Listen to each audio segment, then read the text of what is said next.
Hello friends, Rajans classes में आपका स्वागत है। और राजस्थान जीके की इस क्लास में हम चर्चा कर रहे थे गोहिल वंश की, मेवाड़ के शासकों के बारे में। और आज हम चर्चा करेंगे रण सिंह जी के बारे में। ठीक है, रण सिंह।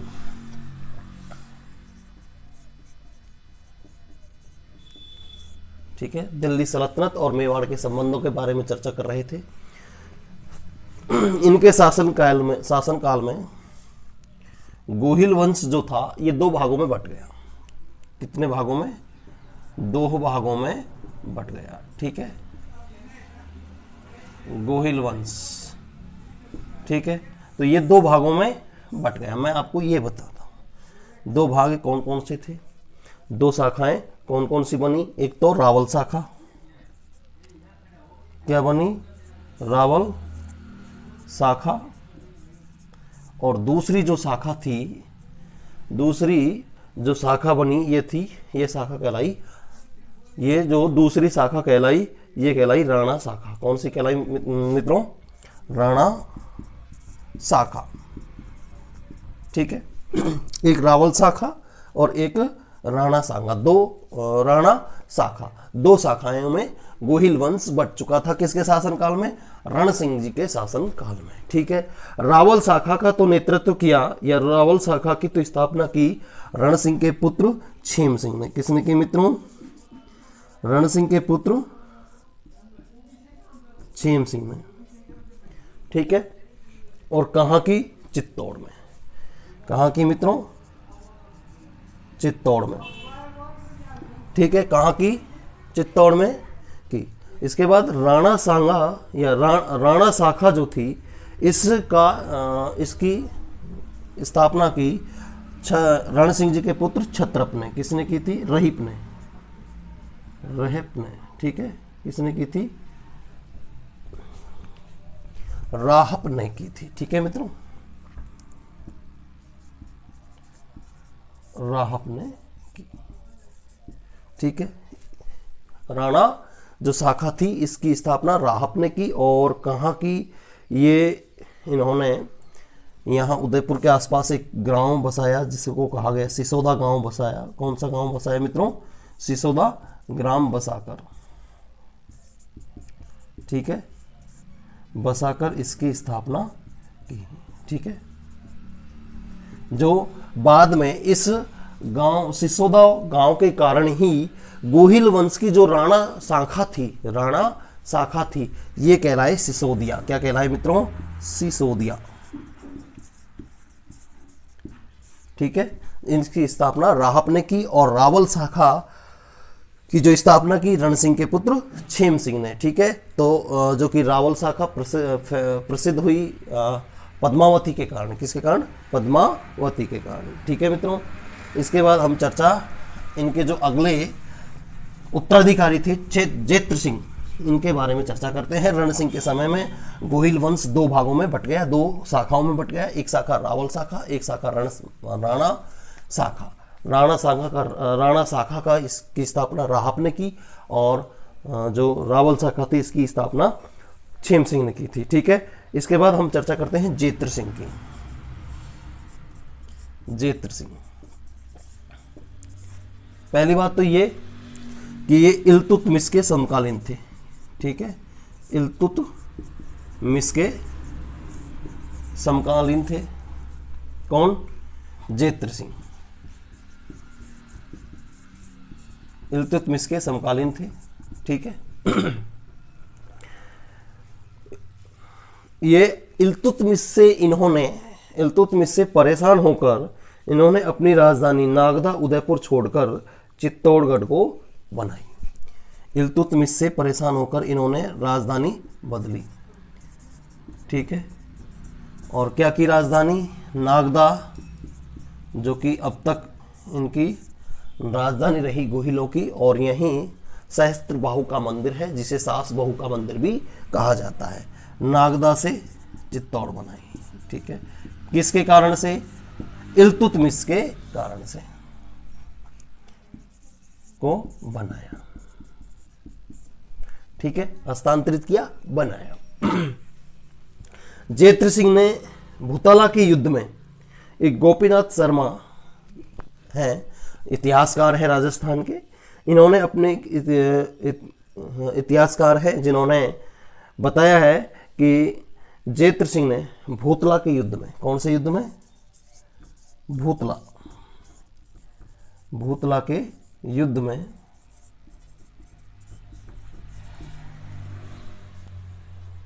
के युद्ध में इल्तुतमिश को पराजित किया था। किसको पराजित किया मित्रों? इल्तुतमिश को पराजित किया था, जो कि यह युद्ध राजसमंद में हुआ। कहाँ है भूतला? राजसमंद में, ठीक है, राजसमंद में हुआ 1227 ईस्वी में। कब हुआ मित्रों? 1227 ईस्वी में। और जो गोपीनाथ शर्मा हैं, इन्होंने इसकी समय अवधि, इस युद्ध की समय अवधि बताई है 1221 से 1227, ठीक है। इस समय अवधि के बीच ये भूतला का युद्ध हुआ जयद्रथ सिंह और इल्तुतमिश के बीच, जिसमें इल्तुतमिश पराजित हुआ। इसके बारे में बताया गया है, ठीक है। जयसिंह सूरीकृत को ग्रंथ है हमीर मद मर्दन, जिसमें ये जानकारी मिलती है कौन सी? इस भूतला के युद्ध के बारे में। या इस भूतला के युद्ध के बारे में जो जानकारी मिलती है वो मिलती है जयसिंह सूरी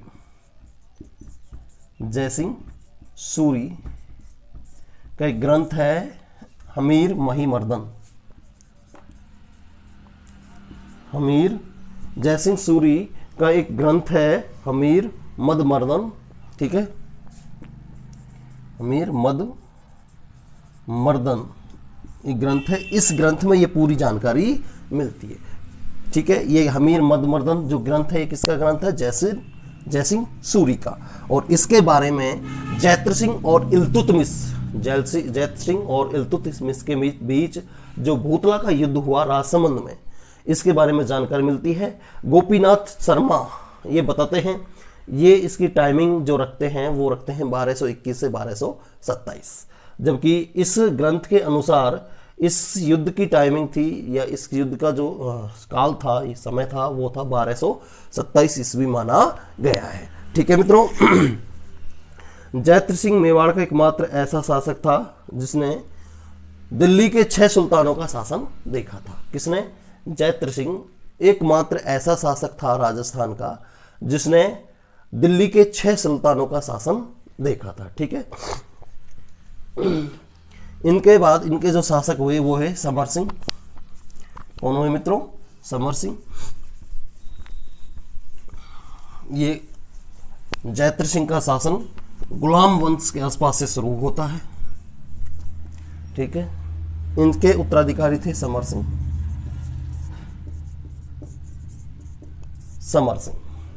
ठीक है।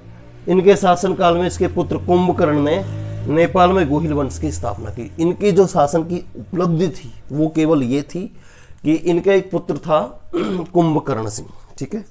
कौन था? कुंभकर्ण। इनका एक पुत्र था कुंभकर्ण, ठीक है। और इस कुंभकर्ण नामक पुत्र ने गोहिल वंश की जो शाखा थी इसे नेपाल में स्थापित किया, नेपाल में बसाया, ठीक है। तथा दूसरे पुत्र ने चित्तौड़ पर शासन किया। इनके जो दूसरा पुत्र था रतन, उसने चित्तौड़ पर शासन किया, और एक पुत्र इसने नेपाल में गोहिलों की स्थापना की, नेपाल में, ठीक है।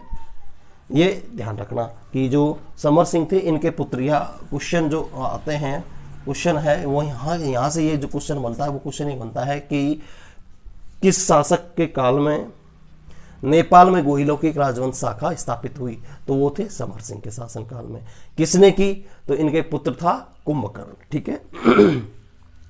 अब हम चर्चा करते हैं रतन सिंह के बारे में, समर सिंह के उत्तराधिकारी रतन सिंह के बारे में, ठीक है। यह रावल शाखा का अंतिम शासक था। कौन? रतन सिंह। रावल शाखा जो कि किसने की इसकी स्थापना? छेम सिंह ने। किसने की मित्रों? छेम सिंह ने। तो रावल रतन सिंह ये रावल शाखा का अंतिम शासक था, रावल शाखा का अंतिम शासक था, ठीक है मित्रों।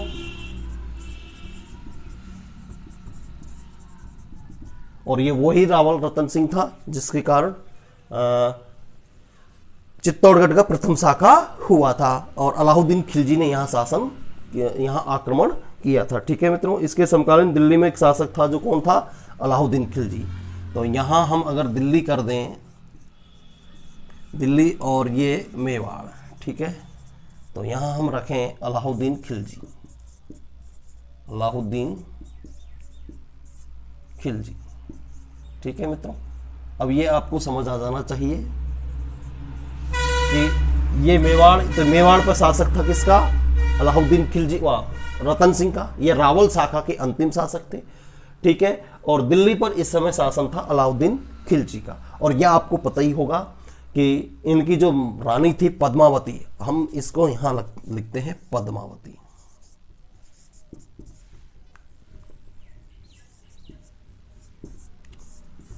पद्मावती ये इस संघर्ष का प्रमुख कारण रही है। ठीक है, तो ये ऐसा अनेक ग्रंथों में लिखा गया है कि, और यहाँ लगभग कुछ अधिकतर इतिहासकारों की सहमति भी होती है कि मेवाड़ और दिल्ली के जो संबंधों के में जो खटास या जो संबंध जो थे उनमें युद्ध जैसे हालातों को बनाने का कारण जो रहा वो रहा पद्मावती। ठीक है, क्योंकि अलाउद्दीन खिलजी इनकी सुंदरता पर मंत्रमुग्ध था और वो इन्हें पाना चाहता था, जिसके कारण ये पूरा विवाद हुआ था। ठीक है, और दूसरा कारण क्या था कि अलाउद्दीन की जो नीति थी वो साम्राज्यवाद की थी। कौन सी थी मित्रों, साम्राज्यवादी थी, जिसके तहत ही 1303 ईस्वी में 1303 ईस्वी में पद्मावती को हासिल करने के लिए और अपने साम्राज्य का विस्तार करने के लिए 1303 ईस्वी में अलाउद्दीन खिलजी ने चित्तौड़ पर आक्रमण किया। ठीक है, अलाउद्दीन खिलजी 28 जनवरी 1303 ईस्वी को 28 जनवरी 1303 ईस्वी को चित्तौड़ पर आक्रमण करने के लिए दिल्ली से चला, जो कि लगभग 26 अगस्त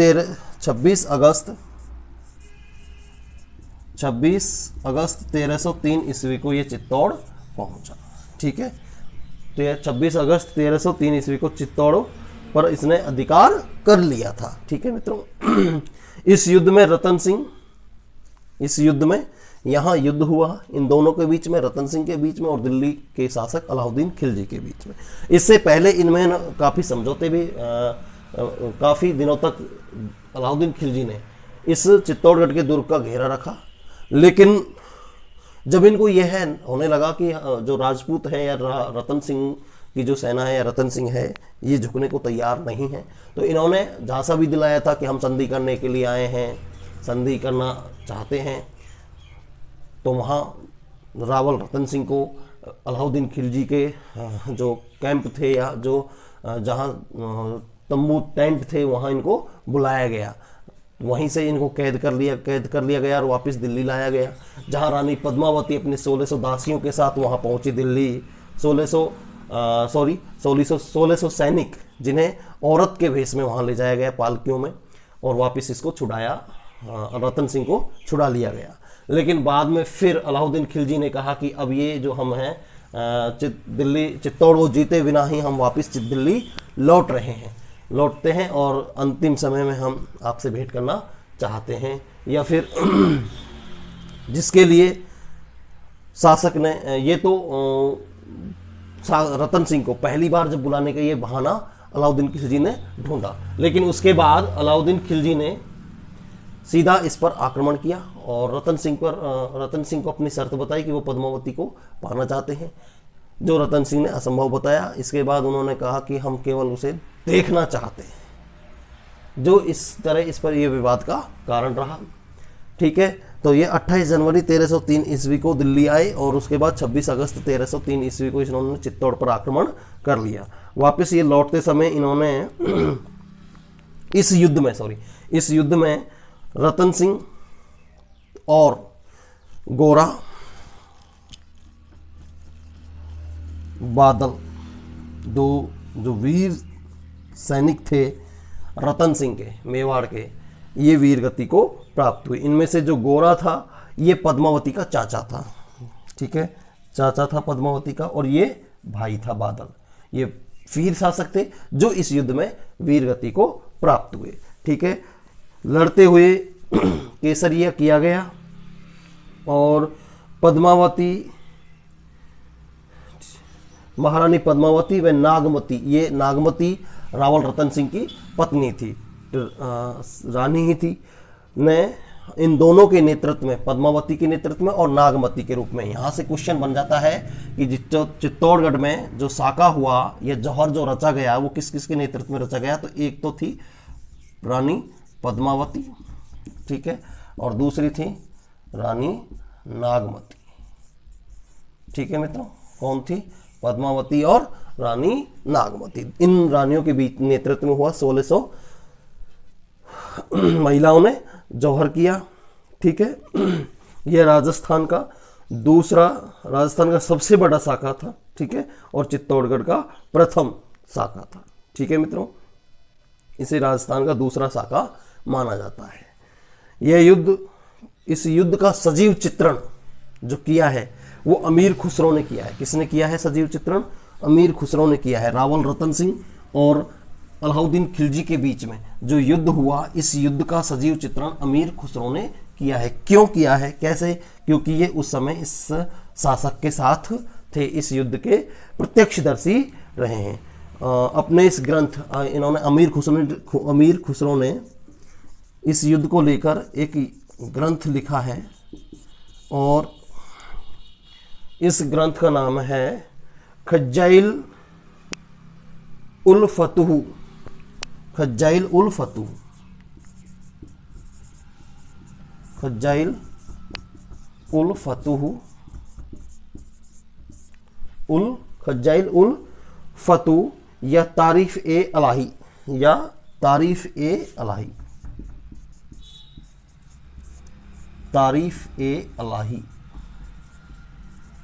ये ग्रंथ है अमीर खुसरो का। और इस ग्रंथ में इन्होंने मेवाड़ और दिल्ली के बीच इस युद्ध की व्याख्या की है, ठीक है मित्रों। अमीर खुसरो को भारत का तोता या तुर्ती ए हिंद कहा जाता है। किसको?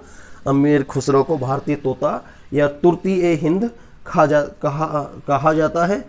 और अमीर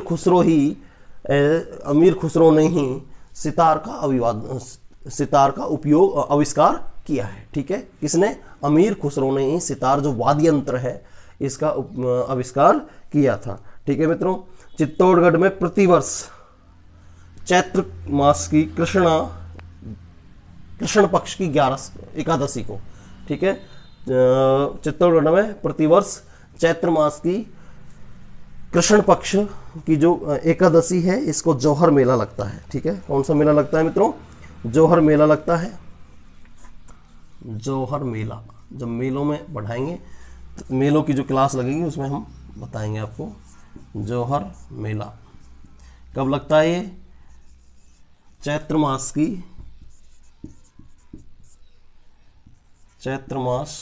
कृष्ण पक्ष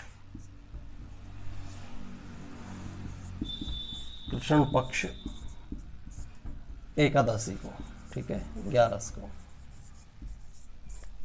ये मेला लगता है। जौहर मेला कहाँ लगता है? चित्तौड़गढ़ में। कहाँ लगता है मित्रों? चित्तौड़गढ़ में लगता है। और चित्तौड़गढ़ को राजस्थान की या भारत की जौहर नगरी कहा जाता है, ठीक है मित्रों। खिलजी ने चित्तौड़गढ़ को जीतने के बाद इसका कार्यभार, इसका शासन अपने पुत्र खिज्र खां को सौंप दिया और इस चित्तौड़गढ़ नगरी का नाम बदलकर खिजराबाद रख दिया। क्या रख दिया मित्रों? खिजराबाद रख दिया। 1540 ईस्वी में शेरशाह सूरी के काल में मलिक मोहम्मद जायसी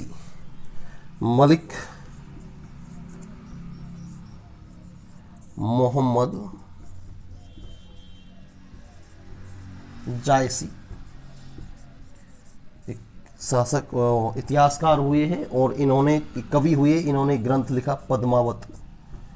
एक ग्रंथ लिखा है पद्मावत। कौन सा ग्रंथ लिखा है मित्रों? पद्मावत एक ग्रंथ लिखा है जो कि एक काल्पनिक है। क्या है मित्रों? ये काल्पनिक है और इस ग्रंथ में के अनुसार खिलजी ने आक्रमण, ये एक काल्पनिक ग्रंथ है और इसमें कारण बताया है मेवाड़, अलाउद्दीन खिलजी का मेवाड़ पर आक्रमण करने का कारण बताया है पद्मावती की सुंदरता। ठीक है, किसके बारे में बताया है इसने? पद्मावती की सुंदरता को कारण माना है कि अलाउद्दीन खिलजी ने चित्तौड़गढ़ पर आक्रमण केवल पद्मावती की सुंदरता के लिए किया था। ठीक है मित्रों, तो ये थे मेवाड़ के शासक जिनके बारे में हमने रण सिंह, जेत्र सिंह, समर सिंह और रावल रतन सिंह, जो कि मेवाड़ के या रावल शाखा के अंतिम शासक माने गए हैं। ठीक है, इनके बारे में हमने चर्चा की। आज की इस क्लास में इतना ही। वीडियो को आप अधिक से अधिक लाइक कीजिए, शेयर कीजिए और सब्सक्राइब कीजिए।